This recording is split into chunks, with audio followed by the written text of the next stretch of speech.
Hey, good afternoon, everybody. Thank you for sparing the time out of your busy days today.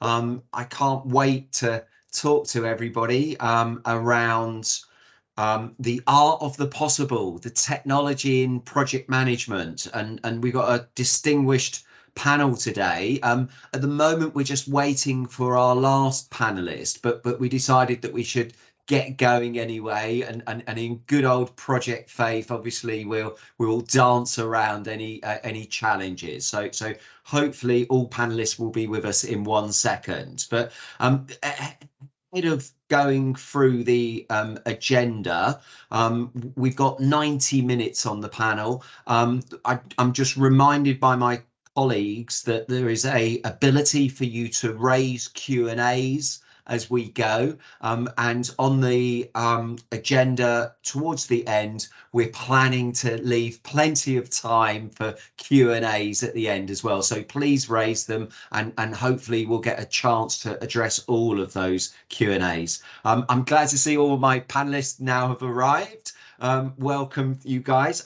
So I'm just going to quickly introduce each of you. First of all, Sadi, Dr. Sadi.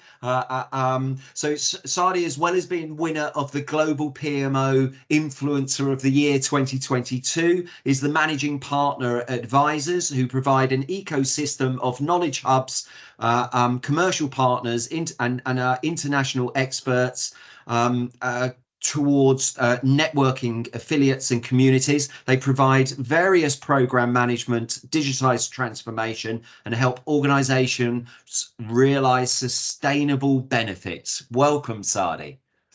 Thank you, Lloyd. Welcome, everybody. Fantastic, thank you. Next up is Mazin. Mazin, if you get a second to put your camera on, just while you're doing that, I'll just jump to Ahmed, actually. So Dr. Ahmed Salah is the leader in cultural and digital transformation. He's the author of several books. Another one coming up, I'm sure you can mention that in 1 second. He's also an associate professor at Heriot-Watt University here in the UK. And he's supported successful corporate expansions as well as startups through deploying innovative solutions. His passion is cultural transformation, and he's led many company-wide transformations to achieve direct results in efficiency and profitability. Welcome, Ahmed. Thank you, Lloyd. Thank you, and welcome, everyone. Thank you. And last but not least, Dr. Mazin Gadir is a strategy and organizational transformation advisor and a digital health and innovation expert. He's the director of partnerships, bid management and client relationships at Kiva. He's also an external advisor to the Executive Office for organizational transformation at the Dubai Health Authority, with responsibility for health strategy, development, implementation and execution. He's got a PhD in quantum electronics and nanotechnology, and has also got a MSc in business administration. So a really good mix there of technology and business. Welcome, Mazin. Thank you much, and much appreciated for the invitation, and such an honor to be amongst your esteemed panelists. Thank you. Fantastic. Thank you all, guys. So I'm now going to share the screen, people, with a set of slides which will set out the agenda. Here we go. In terms of the agenda we have, we're going to go through the current technology in this space around AI in project management. Then we're going to look at future technology and the status. We're then going to have a moment for the poll. So we're going to have a poll in particular around probably the hottest subject, certainly on my LinkedIn feed at the moment, around generative AI in project management. We're going to look at, well, perhaps where should a company invest in terms of getting going. And then, as I said earlier, get your Q&As into the chat, and we'll make sure we've got at least 15 minutes for Q&As, or attempt to make sure we've got at least 15 minutes at the end there. moving on in terms of current status, before diving into this in 1 second, I just wanted to remind everybody that we're talking about the technology for project management. We're not talking about projects to deliver technology. So that's the area that we're looking at today. And just to get that into a bit more perspective here, we've got a list of the types of technologies that we're talking about in the current world. So, you know, there's a broadly 150 ppm tools on the marketplace, portfolio project management tools. There's obviously, we still use Office, Word, Excel, PowerPoint. There's financing tools, there's with resource tools, there's risks, assumptions, issues, dependencies, project lessons, obviously much more on the dashboarding side. Then I think there's this move towards more bespoke tools such as digital twin type technology or IoT type technology. And then, of course, the area of AI. And I'm sure we'll be talking a lot about AI on this call with chatbots and generative AI and machine learning. So just throwing it out to the floor 1 second. I suppose, first of all, you know, have I got the right list there? Is there any other types of technology that help us manage and succeed with projects at this moment in time?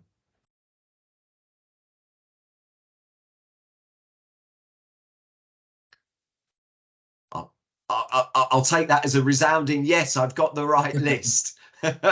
So guys, what do we think about the, you know, the strengths and the weaknesses of these types of technologies? I mean, some of this has been around a long time now.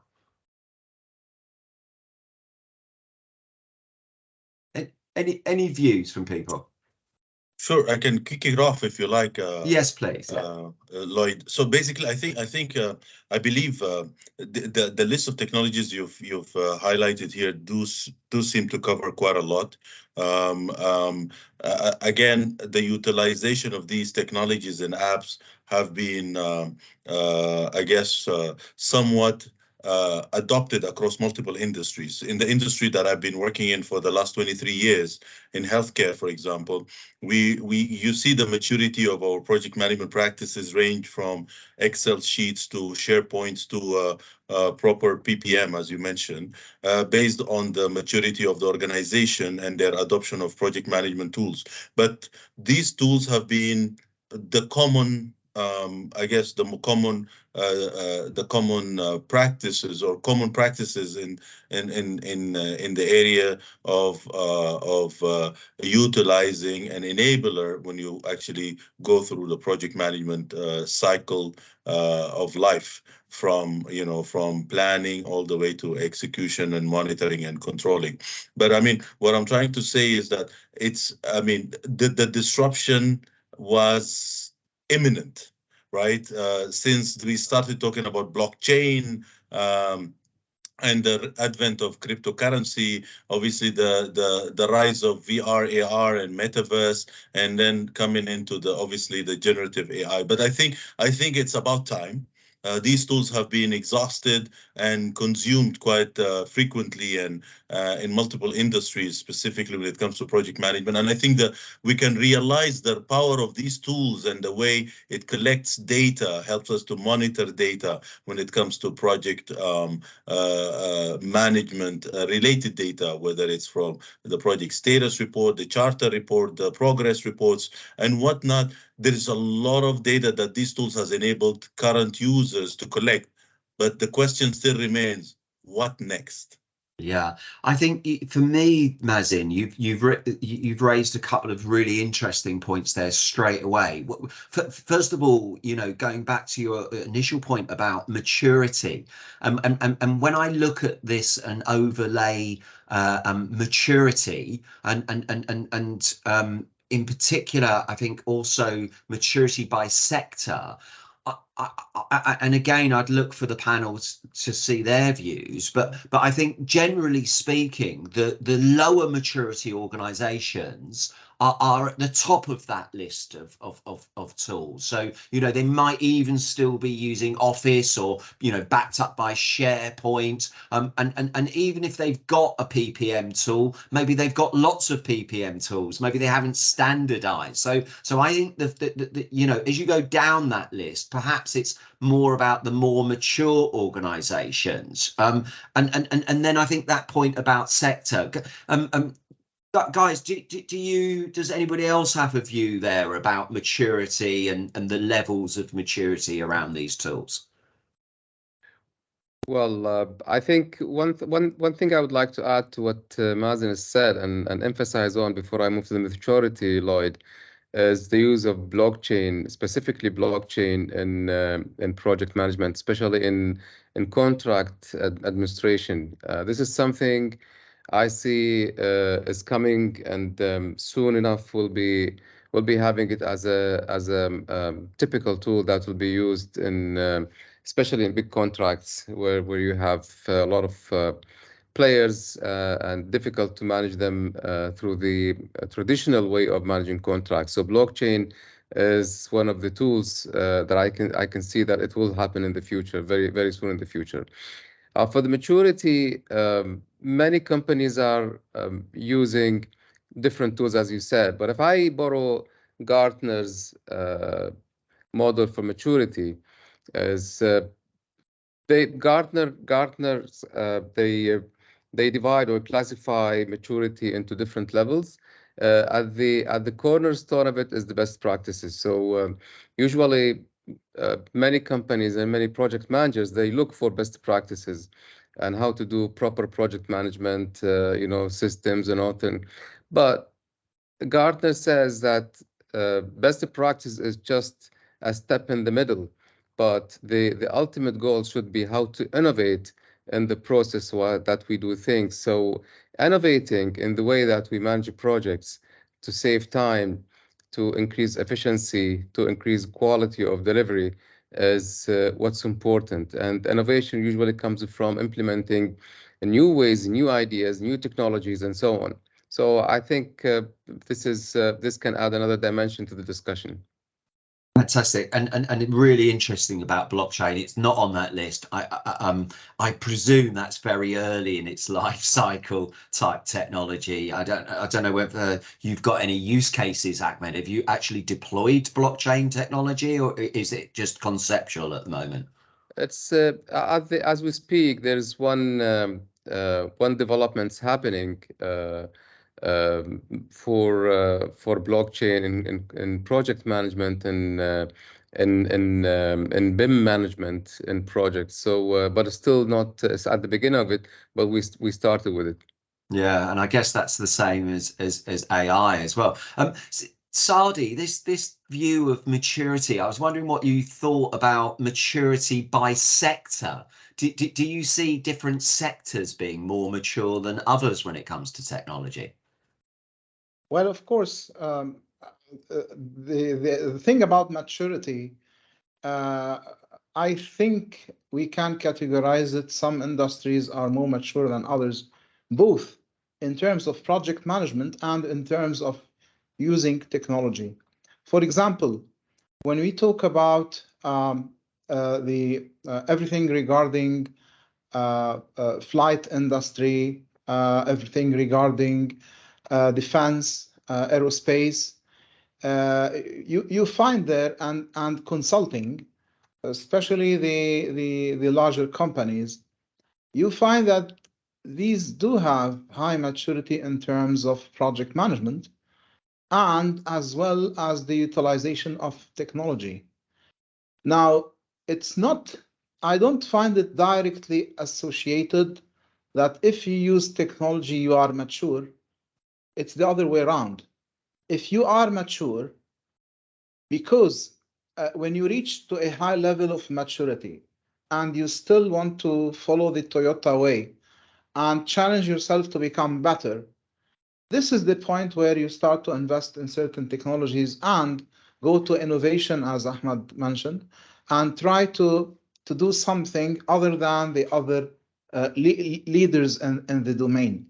So the main problem from my perspective, before we speak about even technology in project management, let's start with the basics. And the basics here is that our projects are still failing worldwide. If you look at Bent Flipjork from Oxford, if you look at independent project analysis organization data, which have 22,000 data points, all Giga projects.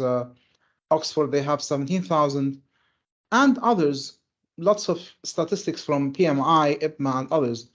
They all show us that especially the Giga or mega projects, success is very low in terms of not only finishing on time budget, but also in terms of realizing the benefits for the various stakeholders and meeting the reason why they have been initiated in the first place. So what about that? Are we implementing the basics? If you go back to the standard utilization of contract management application or project portfolio management applications, which are basic core, very much needed. Every contract needs to be managed. We need to get the parties. If we're talking about infrastructure or utilities or oil and gas, you have a design, you have a supervision, you have a contractor, you have an owner. So to manage the relationship between all of these, you need to utilize some software solution, and probably something like Primavera for the schedule, resourcing, and whatnot.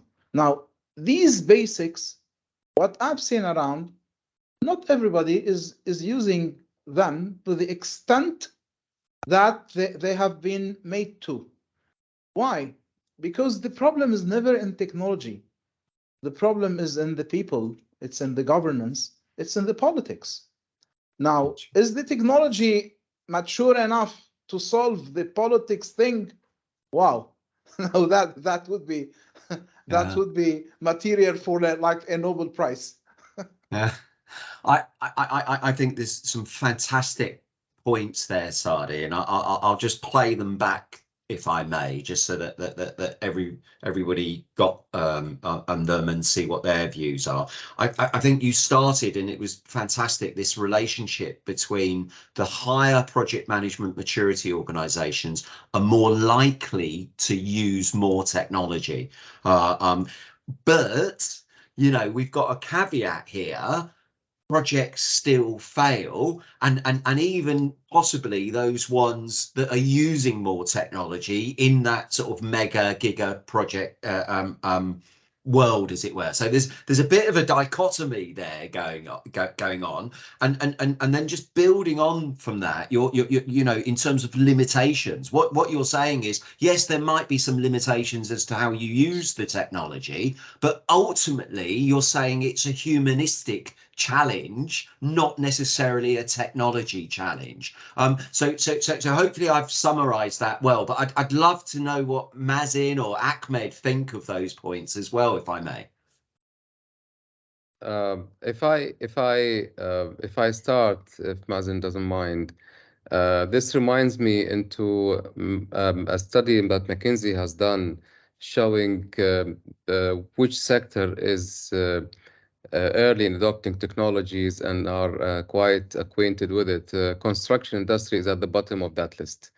And unfortunately, that's happening because of what Sadi has said, is about cultural change.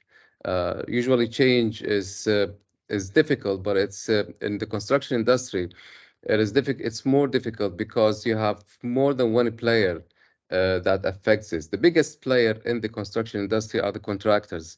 And usually the contractors are the farthest people from technology, and they are late usually in adopting that technology. The first ones to adopt is the consultants. Nowadays we can see clients adopting technologies, like big clients such as NEOM, Red Sea, other Dubai Municipality, and so on. So we at Khatib Al-Alami, we face this on daily basis and see some of the clients are adopting, but the real issue is with the contractors.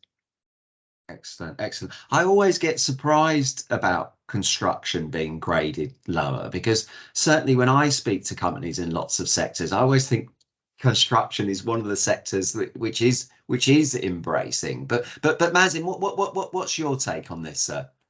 So, and I think I want to commend Ahmed and Dr. Saadi for their thoughts. I guess when you look at the potential for generative AI, obviously construction comes in the top 10 or top 6, industries. The potential, obviously. So yes, maybe they have a lot of grievance, or a lot of difficulties when it comes to managing stakeholders, the failure rates and whatnot.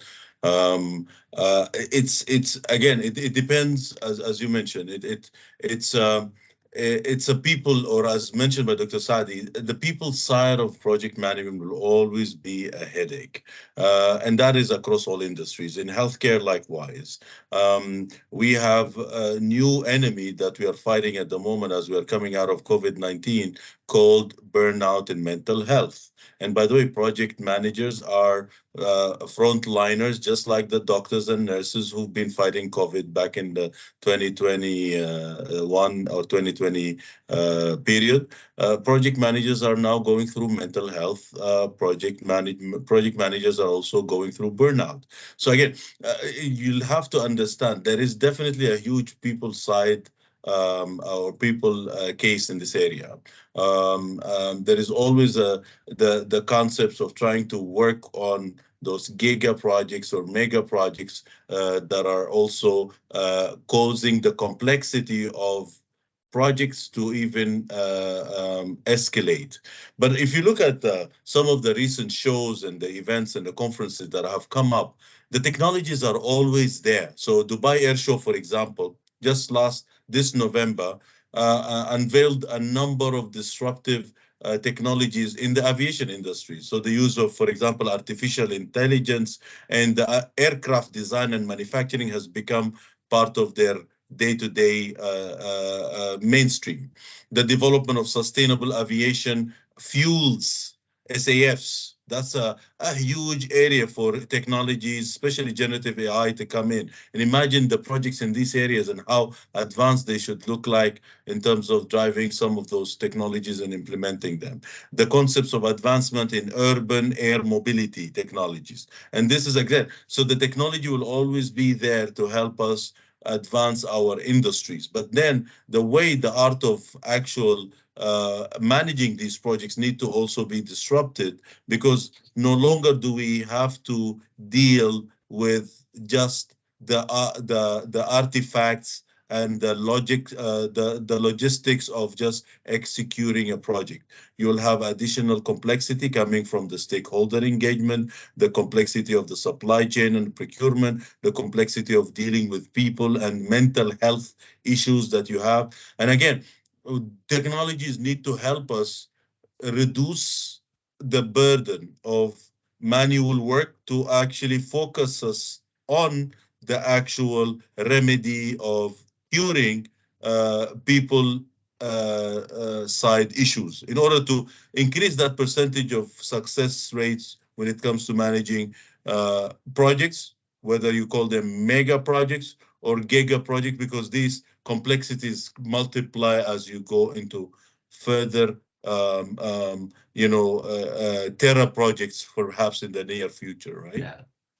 Fantastic, thank you. Look, we're going to move on from this current state, but I'm just going to give everybody one last second chance to see if there's any other limitations. The limitations that I've pulled out are lots of data but not necessarily used. Obviously the context of project failure still remains. We've got some technology but we don't use it. Lots of conversation there around people, whether that will be from a burnout point of view or a change management point of view, and lots of opportunities as well in terms of driving efficiencies as well. Just before we move on, is there any other major comments on this from anybody else? Yes, actually, there's something teasing me here, which is chatbots. Have you ever, anybody experienced a chatbot that gives you an answer you don't already know? I think it's a fantastic question. Well, I'll let others answer. Ahmed or Mazin, have you ever had a good chatbot? I can answer this, and this is something that we started developing internally at Khatib and Alami. Is we created our own AI chatbots that takes the data that we feed to it, and then whenever anybody can ask a question about if you have a new proposal, let's say coming from a certain client, it will tell that you need to take care. There are certain risks that comes from this proposal and so on. If you ask for any experience from a project or solve a problem, it will go and search for all projects that we have done previously and give you like what ChatGPT is doing, but it's internally developed, and it's a chatbot, but it's AI chatbots, and it has links to all the lessons learned that we have, and we started feeding it. It's growing by the day, and I think this is one of the benefits that we have in chatbots. So, and it's the usage is growing as well, not just the usage is growing, of course. Yeah, and it will. The more you use it, the more you train it, and then you will have better answers. And dare I say it, you're probably at the forefront of that type of use of technology. Sadi, what's your thoughts on that? Well, actually, it's an internal chatbot, which is interesting. I was thinking more of a customer relationship chatbot that is used on, let's say, large projects where you have lots of people asking certain questions. And so far, what I've seen in terms of chatbots that we tested here and there is that they're not intelligent. Okay, they only, if you ask the question in a manner a little bit, very little, tiny little bit different than what it was fed, it's lost. Okay, so it's AI lacks eye. I think it's a really interesting point, and I think it is a good segue to move on, actually, because for me, I definitely concur with that point, Sadi, except for what I would say is I think it's exploding. I mean, I don't know about you guys. In the last 3 weeks, I must have seen at least half a dozen project management assistant type chatbots being launched by everybody, and in particular, you know, with the advance of Gen AI and Open AI. So I think it's a really good segue into what we're going to talk about now, which is, you know, okay, there's some limitations of today, but where's this technology going, and what is available? I'm just going to introduce this slide very quickly, and then we'll get into to the meat of the conversation. So it's just something here that we do at Greyfly in terms of how we classify the AI in project management piece. And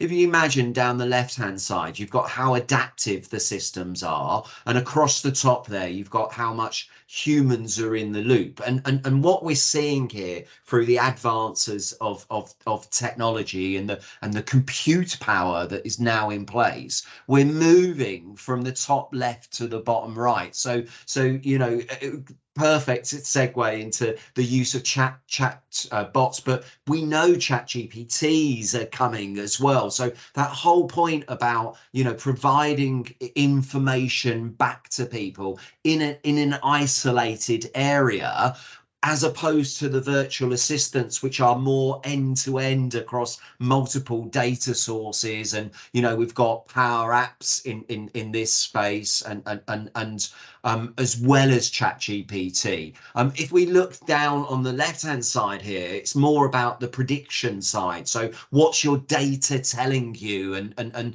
again, you know, there's a bottom-up push from PPM tools in terms of predicting based on your historical stuff. Now, and I've mentioned digital twins in there as well, and it was great to hear from Ahmed earlier, because it was only yesterday I saw a PMI story about, you know, how they'd accelerated the build of a Boeing craft using digital twins. But ultimately, you know, you can see that I think the debate that we're going to push along to is, you know, do you get to a moment that there's bionic, you know, for people of a certain age, that you know, brings memories of the bionic man. Yeah. So the mixture of technology with machine, that ultimately, do you get to a self-directed space? You know, that moment where the machine is running the project rather than others. You know, the last question, the last statement before moving this on to the conversation is for me, this is all about, you know, what's pushing the technology. So across the top there, you've got the efficiencies in terms of how to do things better, you know, whereas in the bottom left, you've got more about doing the right things in the first place as well. So we're going to talk about this future of technology. But before I move on, is there any anecdotes from the floor at all around what I've just presented there? And if I may just quickly take a dig at this, I think, I mean, you're absolutely right in the sense that this will come at you even in a harder beat. Now that you know that ChatGPT or OpenAI brought their CEO back, Sam Altman, and they're gonna go, I guess, on a faster speed. The debate will always rage because everybody's now talking about ethics or AI ethics. You know, the ethical part of artificial intelligence in general, and that is related because the use of the use of AI in project management will solve a lot of issues, but will bring in a lot of new predicaments that needs to be addressed, as mentioned, whether it's skill set that you need to bring in to the surface, the actual ethical use, what sort of boundaries would you put when you actually talk to an organization that wants to cultivate all the documentation that they have mustered up from their projects, hundreds of projects that they've mustered up, to try to feed that into an AI engine to try and get some sort of sense out of it. So again, what you are trying to put, again, what I see in this model is actually a very interesting roadmap that could be used by organizations to try and help get their maturity levels in AI, specifically in project management, or it could be also applied in multiple other verticals if needed, to look at how do you divide the human effort versus the automation effort, right? So the automated processes. Again, it's a very good segue to start thinking in the broader sense. ChatGPT is going to come with a lot more, kind of modernized and modified tools and techniques, and this will only burn hot, or will cause us to heat up the speed for bringing in that's what I was going to say, Mazin. What I heard very clearly was it's inevitable. You know, wherever all of this stuff, all of this technology is inevitable. Apologies for cutting across you slightly there, Mazin. Can I just remind everybody the Q&A is open, so please do raise any Q&As. Saadi or Ahmed, in terms of what Mazin was saying or what I was saying, what's your thoughts? I believe the slide here and the 4 boxes here are they don't represent that companies will move from one to another. What is the beauty here is that all the boxes can run simultaneously in different companies or within the same company, depending on the project. Some projects you need to do them with less automation because this is how the project can be cost effective and efficient, and some of them can go to the highest extreme where machines and people work together into a bionic setup to achieve the outcomes, and others can be in the middle. So this depends on the type of projects. What companies need to let's say to build in their capacities is what Gartner's again says, calls it digital dexterity, is as they have the capability to use technology or to move into technology, but also they have the ambition to do that, the drive to do that. So if these 2 factors are available, then companies can move from one box to another depending on the project or type of project. Fantastic. I think that's a really good point as well, that some projects are maybe more on the efficiency side than the effective side. Saadi, sir, anything from your point of view on this slide? Well, first of all, it's not the Bionic Man, it's more like the Terminator. Careful, you'll be scaring everybody, Saadi. You just spoke about ethics, and I just want to highlight the point here is that AI is ultimately an algorithm that is run by a machine which has a powerful CPU, okay? Lots of processing power. And these algorithms, especially the ones that have what we call deep learning, that can generate new information or threads of information from existing ones. Let me say at the forefront of ChatGPT. Now, my problem here is, with respect to AI, is with the feed. For example, in terms of making a poll, you know, when you want to make a poll, you take a sample. And if the sample is right, statistical data gives you an idea or a projection of what to expect.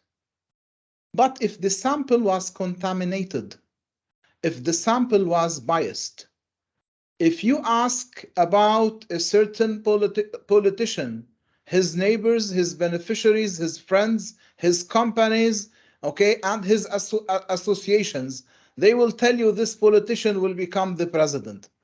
But if you go outside, zoom out, you see the ones with, the ones against, and then you can formulate a statistically right projection. Now, in this perspective, who is feeding the data? If I'm a person in power and there is a system that will be used and will become a reference, would I use my authority to orient the feed for that system to learn what I want her or it to learn? So that when a decision support comes out of this AI system, would it come aligned with my politics, or would it suggest something else? I believe back to basics in terms of technology, garbage in, garbage out. So it depends on the data engineer cleansing the data. It depends on feeding non-biased data. Then we can maybe need to audit and check about the suggestions or decision support generated data before we allow it to proceed in this sort of direction. Fantastic. Thank you for that. And really sort of echo your earlier point about, you know, with the human in the loop, maybe it's more bias, which is a really interesting stance, if you like. We have to move on in the interest of time. I did say to somebody, I'm sure we could actually have made this a conference rather than an hour and a half discussion. I wanted to talk specifically about generative AI because we can't get away from it, you know, whether it's who's the CEO or how best to use it. Couple of points here. First of all, I just pulled out that Gartner statistic that I'm sure we're all across now. About 80% of PM's roles will be replaced by 2026. That was written, apologies, I think there's a typo there. I think that was written in 2021. So you know, when we talk about the efficiency process, maybe with the current explosion, maybe it's going to go more rapidly. But what drew my attention, and this is going to be part of the poll in 1 second, people, is this graph that was created by PMI and recently published. And across the bottom, you've got who does the work, the machine through to the human, and up the side here, how complex the task was. And you can see that PMI is suggesting the most basic tasks of minute taking is certainly could be done by machines, because they're low complexity with low able to automate, as it were.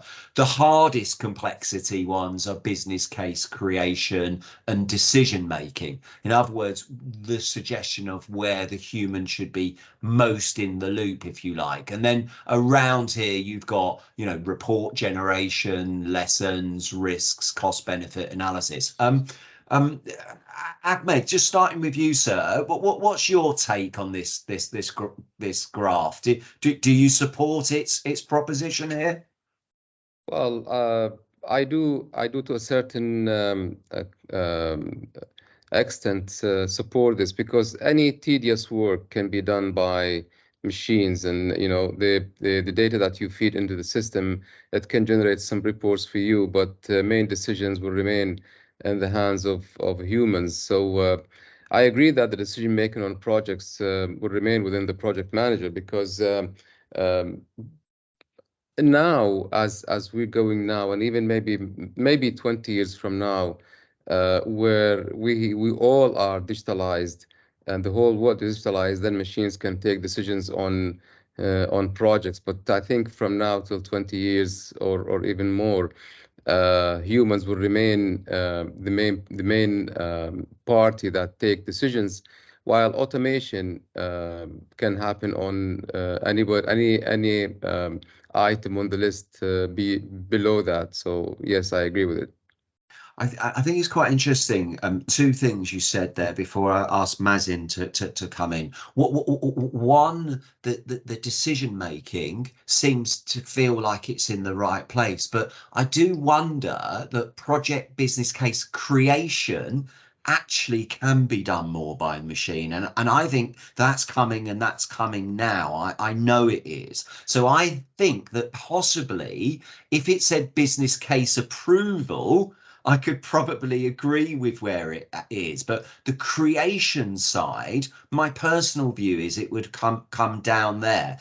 The other point I think you said, which was really interesting, was about the time horizon, and that sort of came up earlier. You know, you put a sort of 20-year time horizon on, and I think that's really hard to predict at the moment. But Mazin, what's your take on this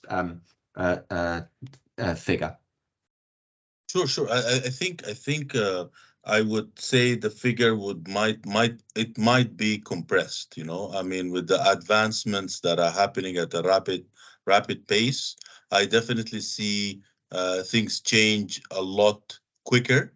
And even the graph you see, for example, you said project business case creation, that might be shifting kind of leftwards, or you know, down kind of towards the machine part, as the creation becomes a machine driven task. The validation stays with human validation and execution. And I'm taking an example of a number of AI tools that are coming out. Right, so now you know, taking notes in meetings. Imagine if you just allow a note-taking AI tool just to jump with you as a project manager in every project status meeting, that allows you to get rid of the fact that you need to follow up on every statement in that call, but you probably gonna give the tool the ability to take those notes for you.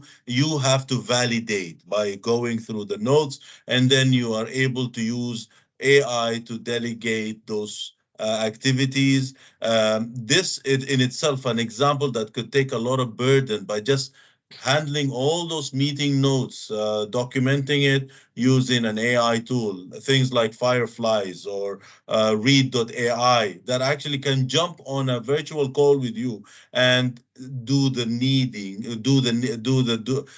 actual work for you.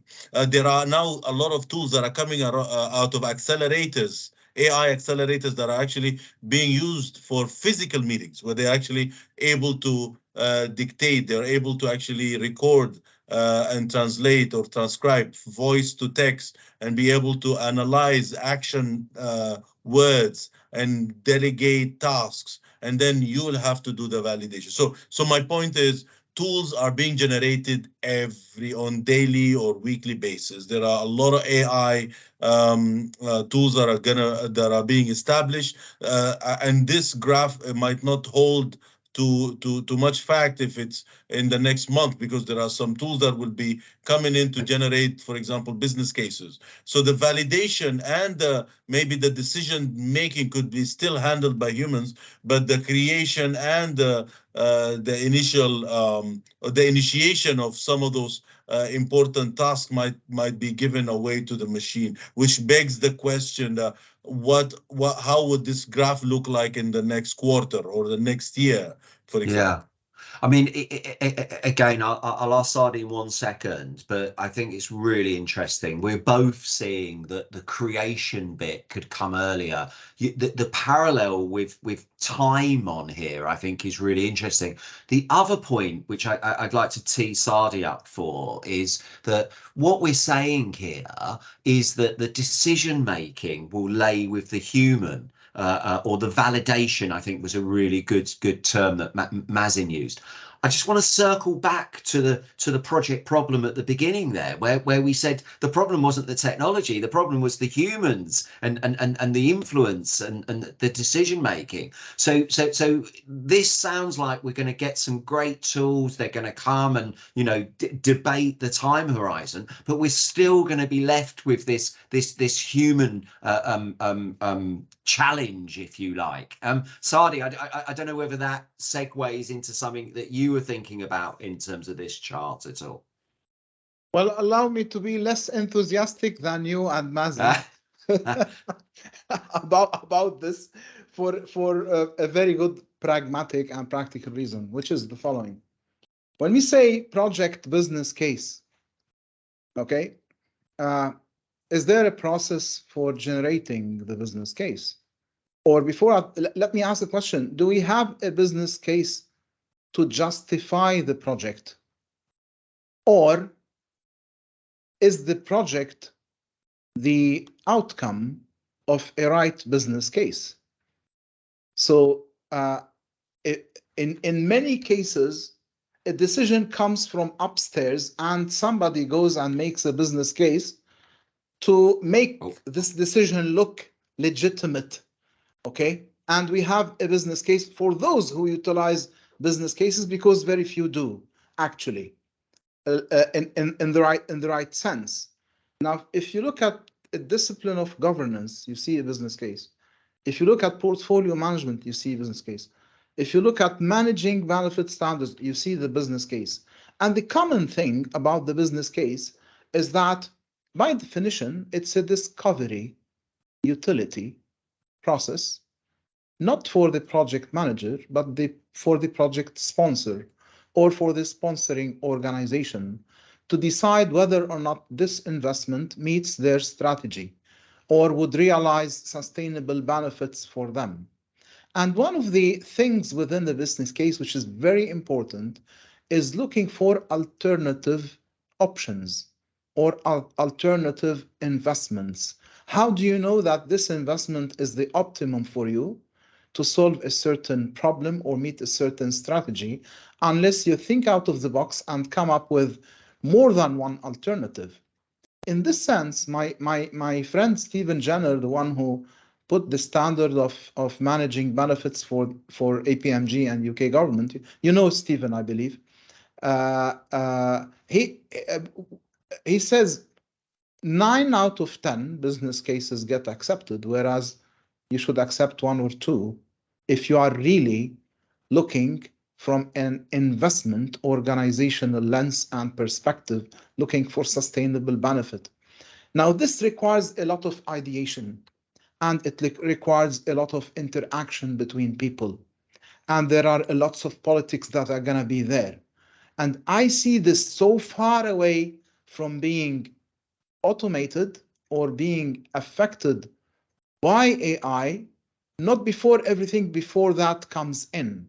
So what I see, it's not that, yani, if you are, again, from the first argument I said, looking for a business case to justify a project, yes, AI or ChatGPT can do that for you. Okay, write me a business case for this type of project. But if the business case, what it should be, which is a discovery process and includes a lot of interaction and engagement between lots of executives, owners, funds, etc., investors, then by far it will take a lot of time to reach that point. These are my 2 cents here.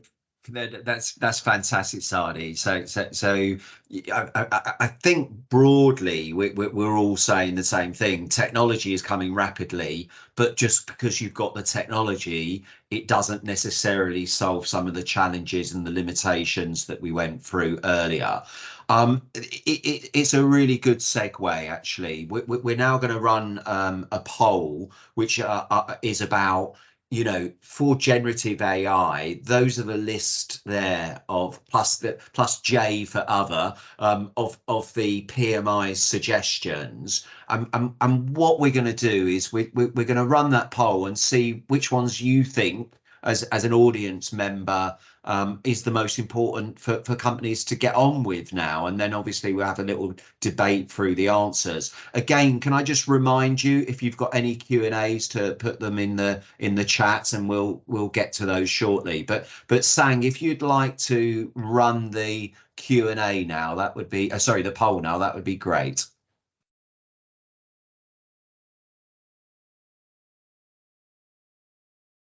While running the poll, Lloyd, yes, I just had an idea. Did you ask ChatGPT about their answer for that poll?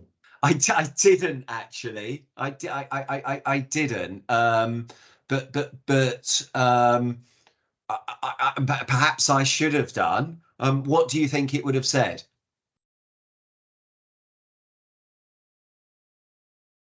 Would it say the same thing as you, Saadi?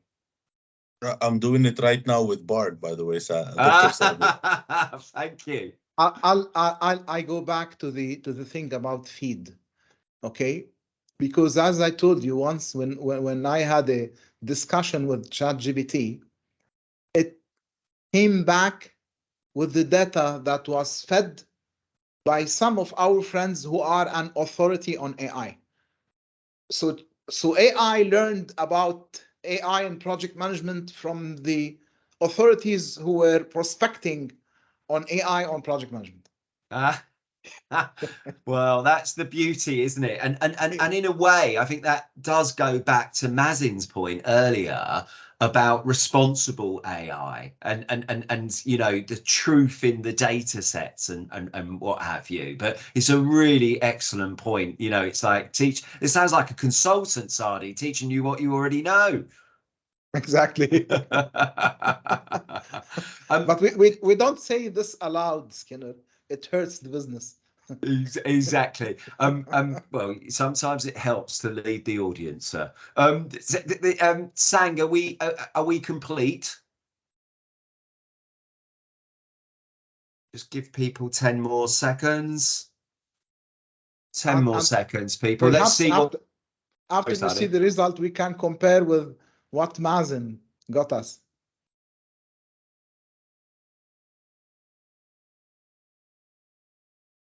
Okay, should we call that a day? Sang, would you like to freeze? So ignore my response. I just went for the first one. But the most interesting thing here is the large data set analysis, which for me is interesting in the fact, you know, that could be anything.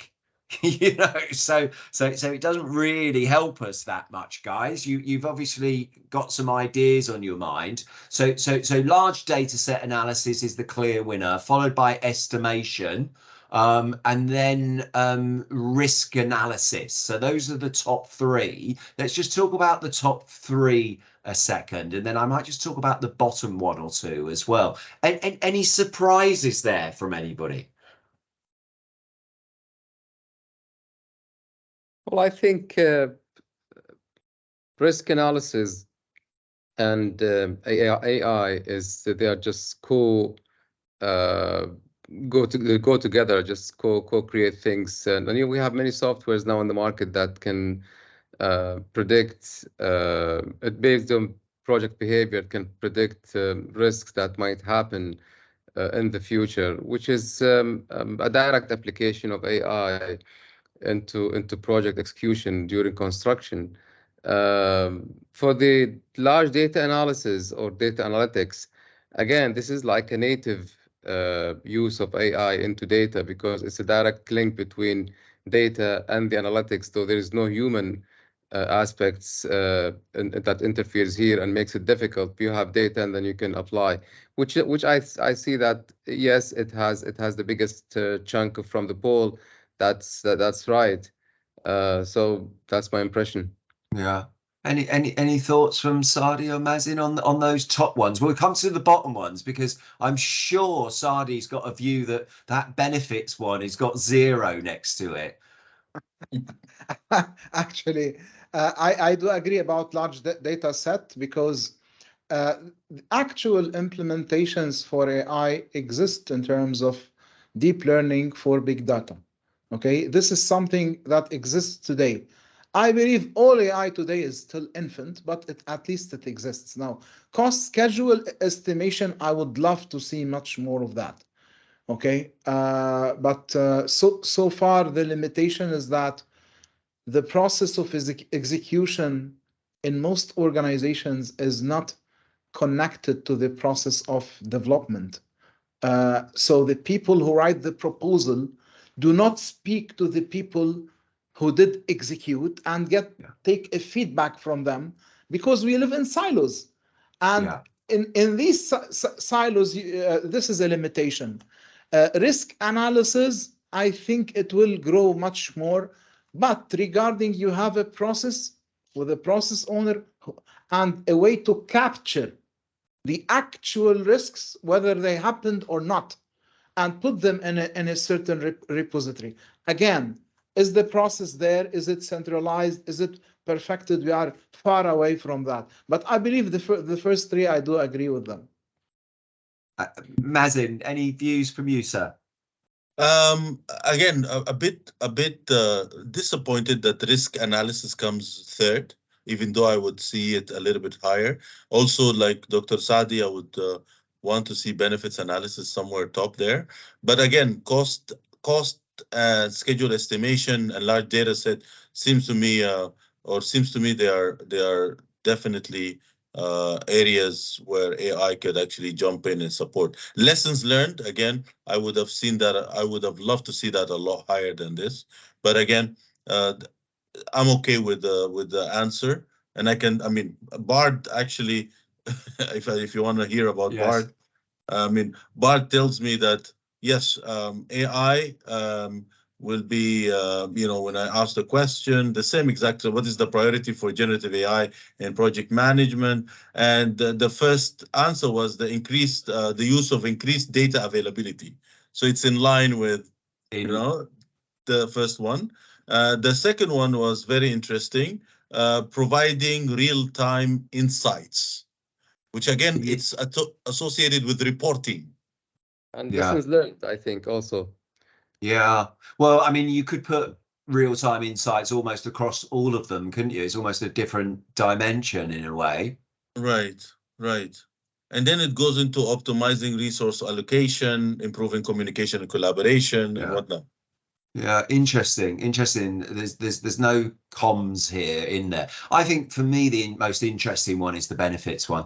Just because that's why we're doing the project in the first place. So maybe that's the you know, the last bastion in all of this brings, you know, Sadi's point about the detached between the requirers and the executors, you know. So I think for me that's really interesting. Thank you so much for that input, and thank you, audience, again. Just again a reminder, if you've got any Q&As, to please add them in. I'm now going to share my screen once more and just go back to the slides that we had going, and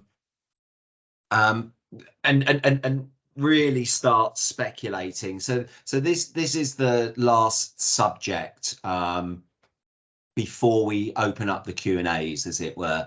The what next. So you know, we've heard all of that. We've seen what the poll said, but you know, where should a company prioritize its investment? What type of technology? And if so, I think we've touched on the limitations, but again, if there's any specifics that you want to refresh. Mazen, should we start with you on this one in terms of your views around a company's priorities around investment? Sure. I maybe can summarize it quickly and open up the floor more. I think skilling up the workforce to be ready and be involved and embraced into the AI era of the next the upcoming revolution, specifically as we go through it. It's already there. I think the skilling up of the workforce is very particular, and particularly not just programming, trying to relate relate the output of your AI tools and validate it and drive the business outcome from it. This is a very important skill that should come in. Number two, I think organizations should invest in harvesting the data that they've been accumulating for so many years, and there's so many documents that have been PDF'd and left in storage hard drives and untouched. I think there's so much data to be unleashed and cleaned, because again, this data needs to be cleansed and cleaned and qualified before, to avoid that equation Dr. Saadi keeps reminding us: garbage in, garbage out. Going to basics, there's nothing better than that. These two elements, I'll stop here: skills and investing in clean, beautiful, manageable data that could generate something. Fantastic. Ahmed, from your point of view, so either building on those points, or if you've got an alternative view. Sure. I believe what Mazen said is totally correct, and I would go from a different point of view and look at the mindset of the company. And we always talk about upskilling people, but the mindset of the senior leadership of any company is the driver into incorporating or bringing new technologies or not. And this leads us to moving from the era of data into the era of knowledge. And when we talk about mindset, we talk about decision making, and decision making is not made on data, but made on knowledge. So whatever we have as data, we move it into information, and then we create it as a process. It becomes a knowledge, and then based on this knowledge, we can have certain decisions in the future. But if the senior leadership in any company does not believe in bringing technologies or AI, no matter what staff we have, advanced staff we have in the company, that change will not happen. So I think that's one of the factors that can contribute. I think that's a fantastic point, you know, in terms of the executive, that executive pool, as much as, you know, there would be a push from upskilling individuals. And I love the point, Mazen, that you said about not just the programming, but the interpretation side as well, which sort of segues. But you know, having data-driven decision making and a desire to do that is really excellent point. And you know, obviously that's based on the data as well, and good quality data. Sadi, from your point of view, anything to add to that, sir? Well, it's hard to add because my colleagues said the good stuff, which I totally agree, especially on approaching executives and doing the upskilling for the executives, because so far I know many CEOs and they know nothing about big data. If they know nothing about big data, how in the world they're gonna invest or prioritize an investment to utilize from the data or the PDFs that Dr. Mazen mentioned? The decisions has to be to come from upstairs, and they should be aware about these things. Now, having said that, I might add a couple of points which are also important, is to look for investment that would help integration and collaboration within the organization. Many of our organizations still suffer from silos.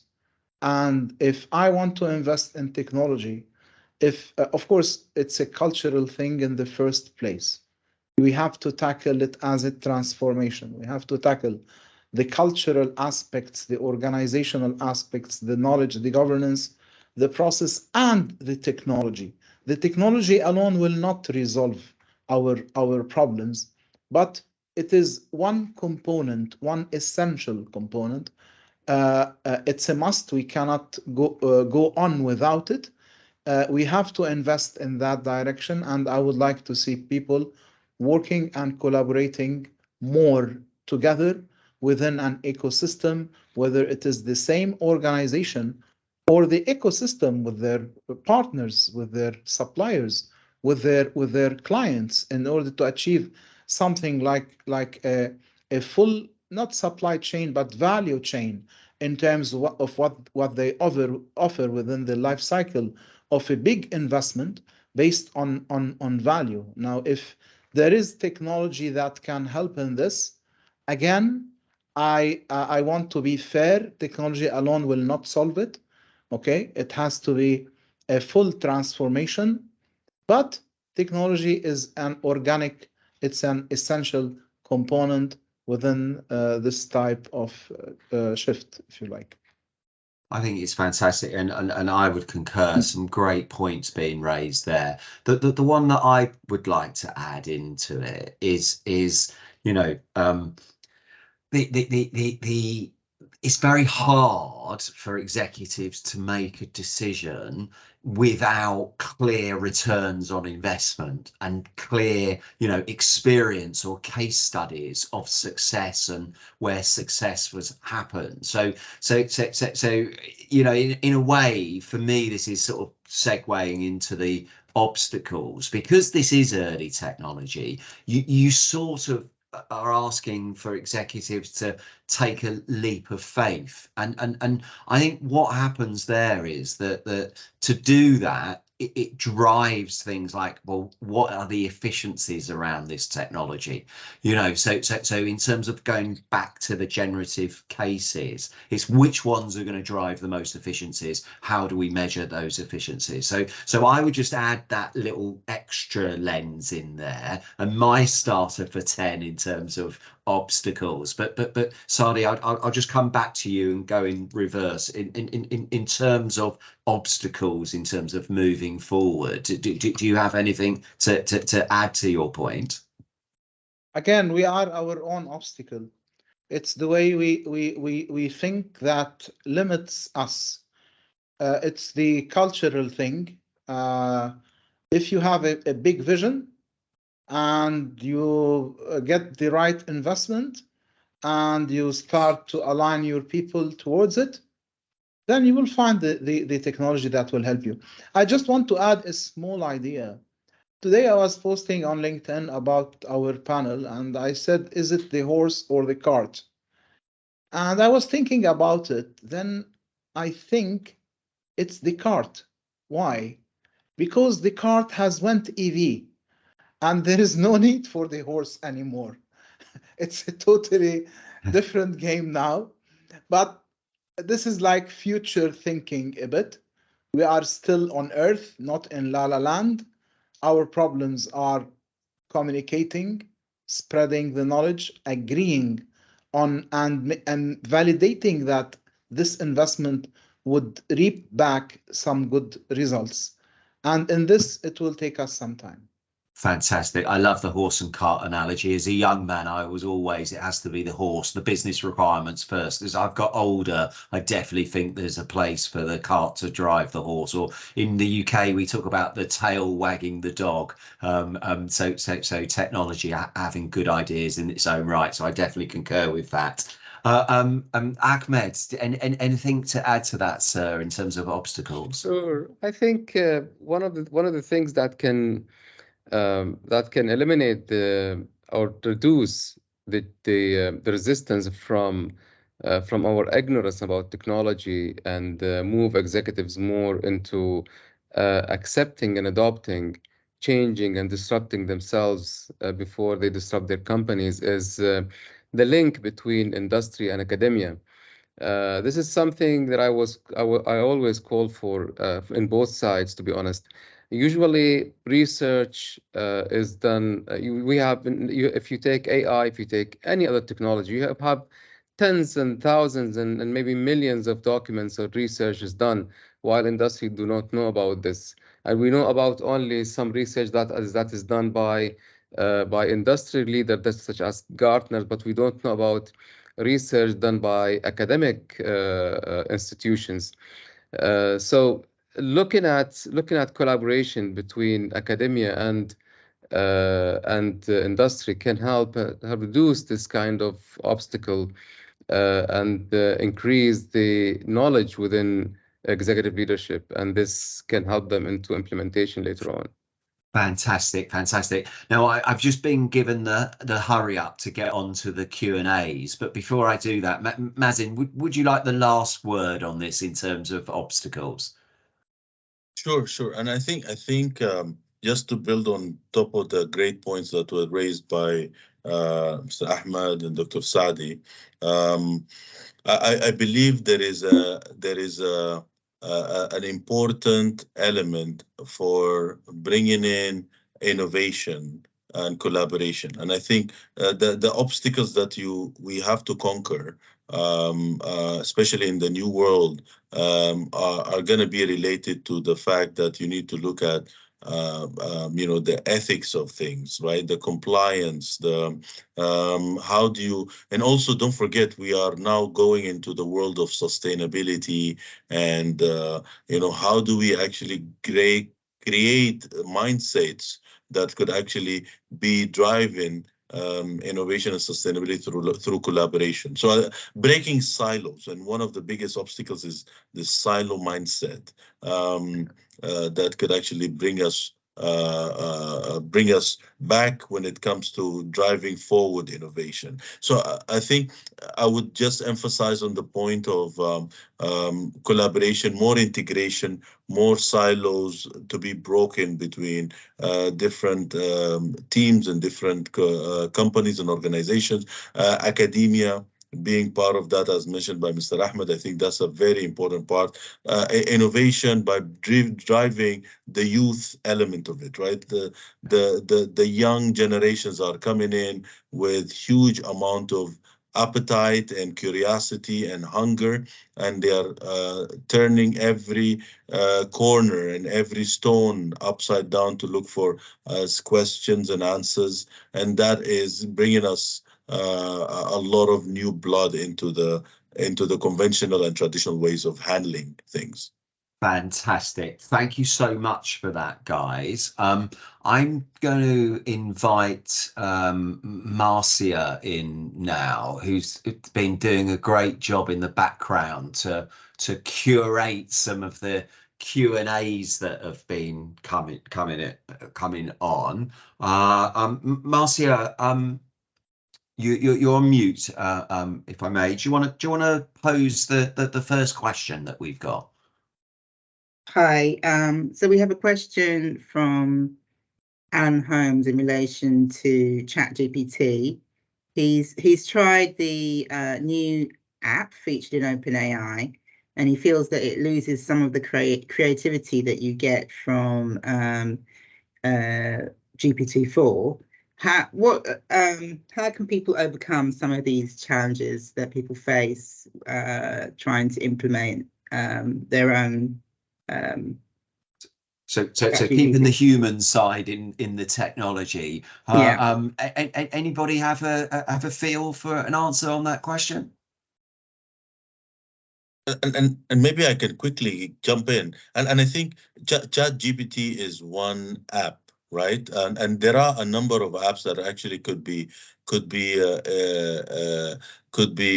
visible from the questioner's side to look at the different capabilities and abilities that these different large language model tools that could actually bring him. And again, I can talk about, for example, Bard or Bing, where you can actually look at the discrepancy between some of those tools that there are there. I think we need to remind ourselves that these are just merely tools, and there are plenty of them out there, and hence the complete reliance on it should be flagged out. You still need a bit of research. You need to be validating some of the references and obviously the data that you're getting out of those LLMs.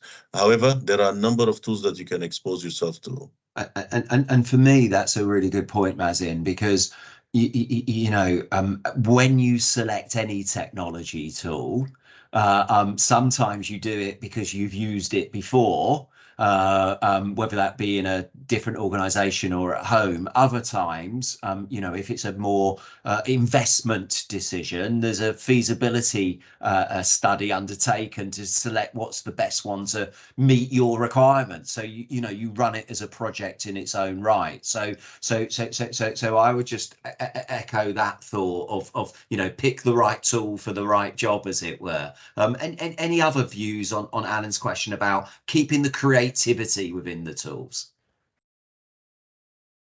Well, I think creativity is something, and innovation is another thing that Alan has included in his question. And innovation is always about new ideas, is always about bringing a disruption to the process that we do things through. And relying on AI now, as I said before, I think that will be difficult because innovation is still will be in the human mind, and they can do a lot of things. Maybe tools can provide us with some statistics, yes, for the time being. Maybe after, as I said before, after 20 or even 30 years, machines can innovate. But for now, they are just you know, repeating what they collected in terms of data and giving us into more of an analytical kind of statistics that can help us. But that remains with the human being.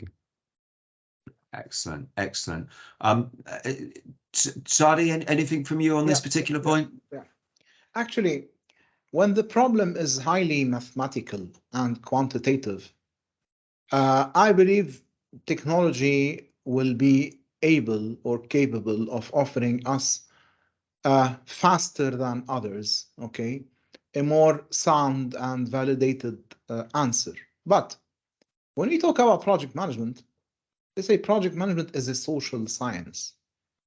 It's not the engineering aspect out there of calculations and time and what. It's how you manage the stakeholders, how you manage the communication, the personal communication. It's how you manage the crisis, is how you manage the politics, and all these things, they go and they require our tacit knowledge. And so far, we've seen very weak implementations for knowledge management in terms of the data and information. So to reach out to the knowledge and the tacit knowledge, which is harder to quantify, I think there is a long way. So PMI said we need 25 million project managers by 2030. I still believe with the rise of AI tools and techniques and technology, we will need these 25 million, but they better know what AI is. Yeah. Definitely. Thank you for that. And there's definitely complementary answers there across you guys. Marcia, time for us to hear another question, if you may. Okay. So Benedict has raised a concern really about the use case where AI is used to generate business cases automatically. He's concerned that this could be quite detrimental, and that we're not ready for that yet. How would you respond to that? Sadi, this is I'm going to start with you on this one. This is very much in your space, as it were. Again, I agree with what he's trying to say, that he says not the actual end-to-end process of coming up with the business case versus a basic business case template. Nowadays, most of us, we say and we preach to people, project management is not filling templates, okay? We used to think that maybe 15, 20 years ago, and we were fanatic for the templates. And if you don't fill the template and there's a field which is missing, your project, we found that this is something secondary, okay? What is more important is to actually manage the people relationship within the project. I'll tell you, if your client likes you, most probably, and you have a good relationship as a project manager with the sponsor or executives, I think no matter what the challenge is, your project will succeed, with or without AI. But if your client is trying to squeeze you within this supposing contract, if your sponsor is detached from what the requirements of the project are and focused elsewhere, even if you bring all the technology in the world and all the whiz kids who know about it, your project's not gonna move on, okay? Mm-hmm.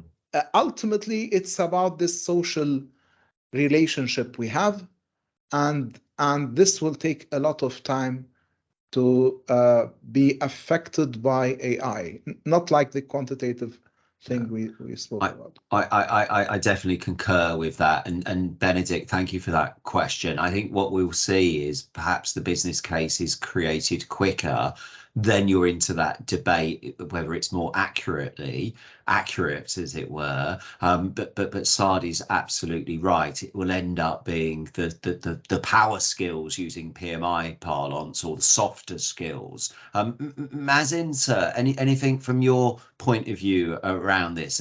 Concerns about using AI to create business cases? Again, I think it goes back to the point that we discussed earlier: validation. It's very important to get the human touch. There are elements that mentioned by Dr. Sadi that are absolutely spot on. The brainstorming, the relationship effect, the people interaction will have to supersede whatever AI can bring us. In fact, the AI could be the fuel. The output of AI engines and LLM tools is the fuel to steer up the discussion and pivot with relationships, like mentioned by Dr. Sadi. Relationship. And it's all about the emotional intelligence. That's why skilling up people has to start with, in the era of AI, have to come up with emotional intelligence, leadership intelligence, social intelligence, cultural intelligence. That's why a business case, the creation of a template of a business case, yes, bring in the AI, but the filling up and maybe if you want to pivot with that document and make it a living document to reflect the relationship you have with your stakeholders, no AI can do that for you. Fantastic. I love it. The idea of doing scenario planning a lot more rapidly as well to create those conversations. Ahmed, I'm going to try and squeeze one more question in. But before I do, any quick last take on that last point? Yes, just to add to what my colleague said is Project management is a dynamic process, and it's based on people who achieve the results of the project. And here we're talking about motivation. Especially when we talk about big projects, leadership skills like cultural intelligence or any intelligence that has motivation as the basic part of it, the core part of it is important. And this can never happen by AI. Project managers, especially the big projects, they need to know how to motivate people, because at the end, who will deliver the product of this project is people.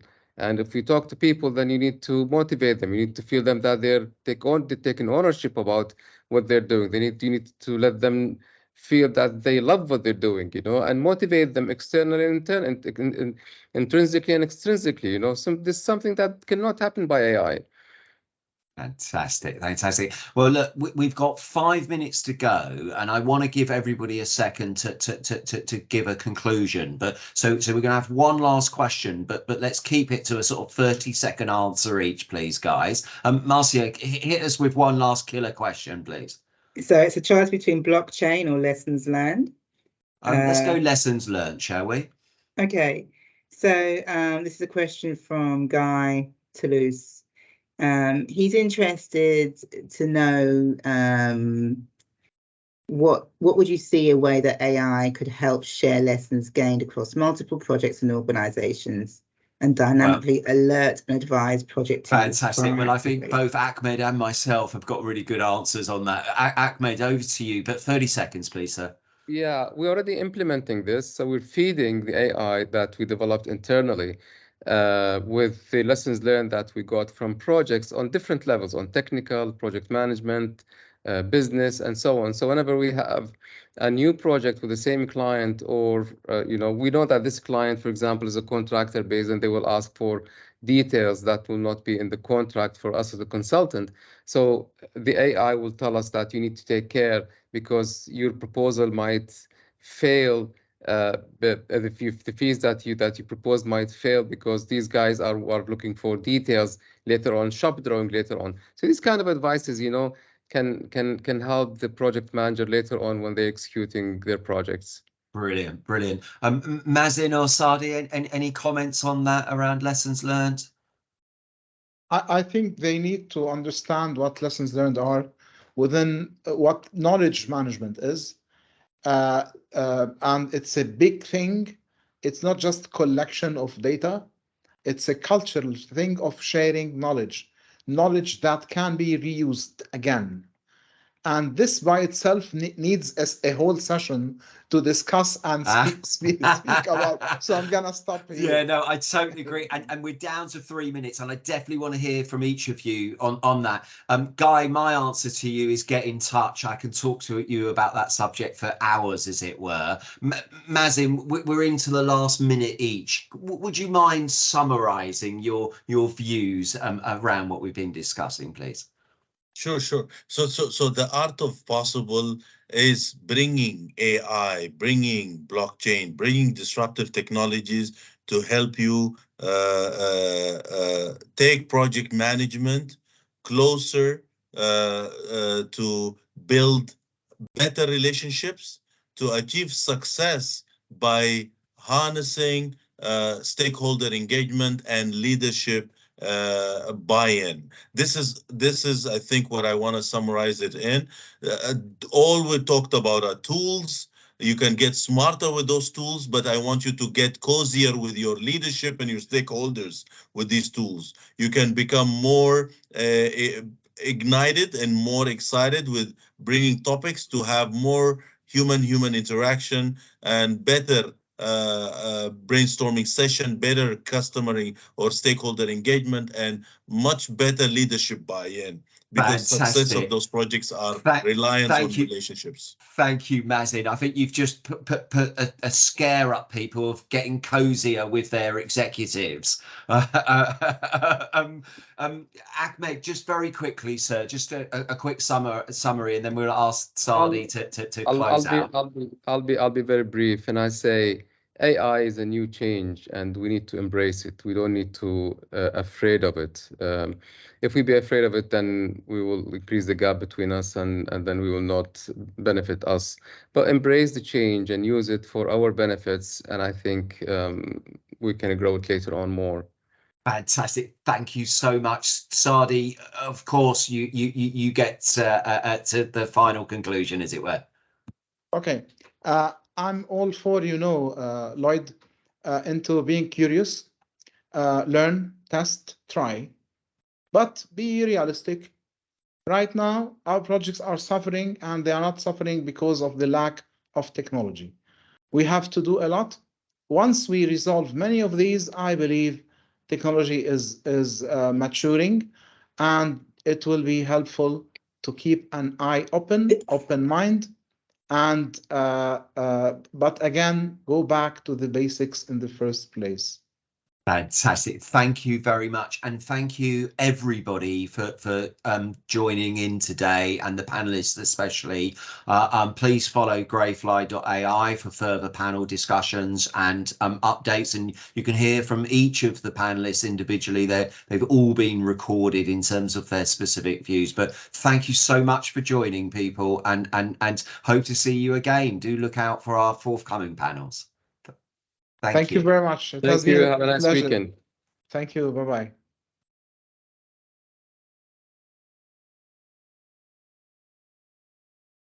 Lloyd, see you in Paris.